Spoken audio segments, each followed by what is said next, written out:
Bismillahirrahmanirrahim. Assalamualaikum warahmatullahi wabarakatuh. Perkenalkan, saya Tazkir Harun Al-Rasyid Lating, perwakilan dari kelompok 10. Di sini, saya sebagai pembuka atas pemaparan materi dari kelompok 10. Kelompok kami beranggotakan 4 orang. Yang pertama, Denny Abdullah Nugraha dengan NIM belakang 096, Muhammad Rafli Zakaria dengan NIM belakang 112, Suraya Permatasan Lia dengan NIM belakang 138, dan yang terakhir saya sendiri, Tazkir Harun Al-Rasyid Lating dengan NIM belakang 135. Kelompok kami akan membahas mengenai teori lembaga perwakilan. Lantas, ada berapakah teori lembaga perwakilan dan apa sajakah teori lembaga perwakilan itu? Jadi, teori lembaga perwakilan terdiri atas 4 teori. Yang pertama adalah teori mandat, yang kedua adalah teori organ, yang ketiga adalah teori sosiologi Ricker, dan yang keempat adalah teori hukum objektif dari Duguid. Baik, saya akan menjelaskan terkait dengan teori mandat. Teori mandat ialah di mana ketika si wakil dianggap duduk di lembaga perwakilan karena mendapat mandat dari rakyat, sehingga disebut mandataris. Ajaran ini muncul di Perancis sebelum revolusi dan dipelopori oleh Rousseau dan diperkuat oleh Pétion. Sesuai dengan perkembangan zaman, maka teori mandat ini pun menyesuaikan diri dengan kebutuhan zaman. Pertama kali lahir teori mandat ini disebut sebagai mandat imperatif. Menurut ajaran mandat imperatif, si wakil bertugas dan bertindak di lembaga perwakilan sesuai dengan instruksi yang diberikan oleh yang diwakilinya. Si wakil tidak boleh bertindak di luar instruksi tersebut, dan apabila ada hal-hal baru yang tidak terdapat dalam instruksi tersebut, maka si wakil harus mendapat instruksi baru dan yang diwakilinya baru dapat melaksanakannya. Setiap kali ada masalah baru, harus minta mandat baru. Ini berarti menghambat tugas lembaga perwakilan tersebut. Maka lahirlah teori mandat baru yang disebut mandat bebas. Menurut mandat bebas, yang dipelopori antara lain oleh Abbasis dan dari Prancis dan Blackstone di Inggris. Ajaran ini berpendapat bahwa si wakil dapat bertindak tanpa tergantung dari instruksi yang diwakilinya. Menurut ajaran ini, si wakil adalah orang-orang yang terpercaya dan terpilih serta memiliki kesadaran hukum masyarakat yang diwakilinya. Sehingga si wakil dapat bertindak atas nama mereka yang diwakilinya atau atas nama rakyat. Teori ini kemudian berkembang lagi menjadi mandat representatif.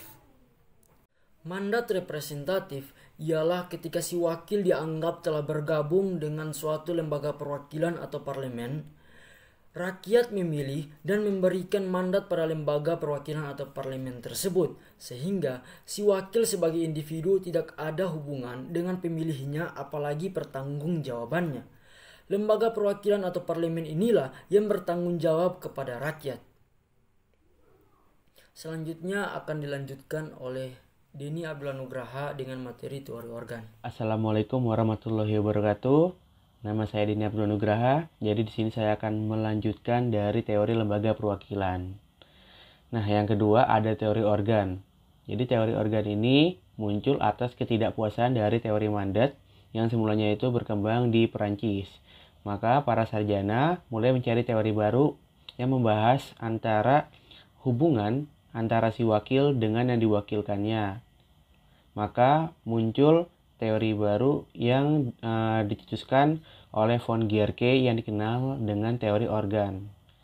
Nah, menurut teori ini, negara adalah suatu organisme yang mempunyai perlengkapan alat-alat seperti eksekutif, parlemen, dan juga mempunyai rakyat yang masing-masingnya itu mempunyai fungsi dan saling tergantung satu sama lain. Maka sudah rakyat memilih lembaga perwakilan, mereka tidak perlu lagi mencampuri lembaga tersebut karena lembaga tersebut bebas berfungsi sesuai dengan wewenang yang diberikan oleh Undang-Undang Dasar. Teori ini didukung oleh Paul Leben dan Guy Jelinek.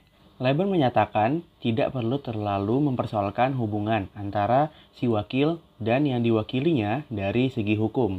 Karena rakyat dan parlemen adalah organ yang bersumber pada Undang-Undang Dasar dan masing-masing mempunyai fungsi sendiri-sendiri. Jadi tidak perlu melihat hubungan antara organ perwakilan dan organ rakyat. Rakyat mempunyai hubungan yuridis dengan parlemen, yaitu memilih dan membentuk organ parlemen, dan setelah organ parlemen tersebut terbentuk, maka rakyat tidak perlu ikut campur dan organ tersebut bebas bertindak sesuai dengan fungsinya. Sedangkan Jelinek mengatakan bahwa rakyat adalah organ yang primer, akan tetapi organ yang primer tersebut tidak dapat menyatakan kehendaknya, maka harus melalui organ sekunder yaitu parlemen. Jadi tidak perlu mempersoalkan hubungan antara si wakil dengan yang diwakilinya dari segi hukum. Assalamualaikum warahmatullahi wabarakatuh. Saya Muhammad Rafli Zakaria ingin menjelaskan teori sosiologi dari Ricker. Ricker melihat bahwa lembaga perwakilan bukan merupakan bangunan politis, tetapi merupakan bangunan masyarakat.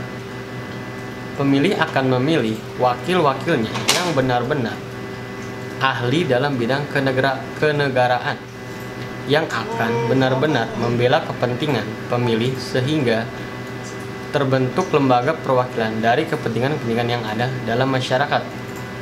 Oleh karena itu, dalam lembaga perwakilan ini tercermin lapisan-lapisan masyarakat. Sekian dari saya, kurang lebihnya mohon maaf. Di sini saya akan menjelaskan tentang teori hukum objektif dari Duguid.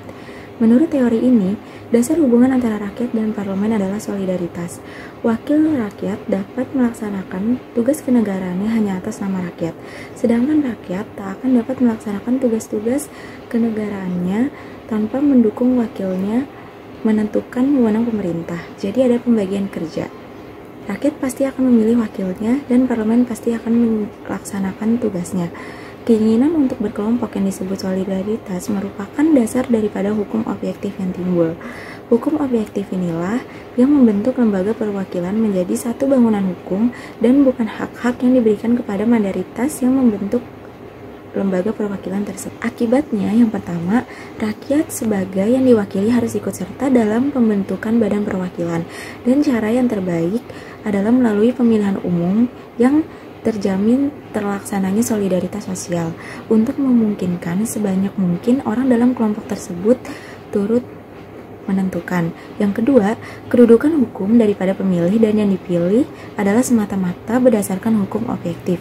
Jadi tidak ada persoalan hak-hak dari masing-masing kelompok.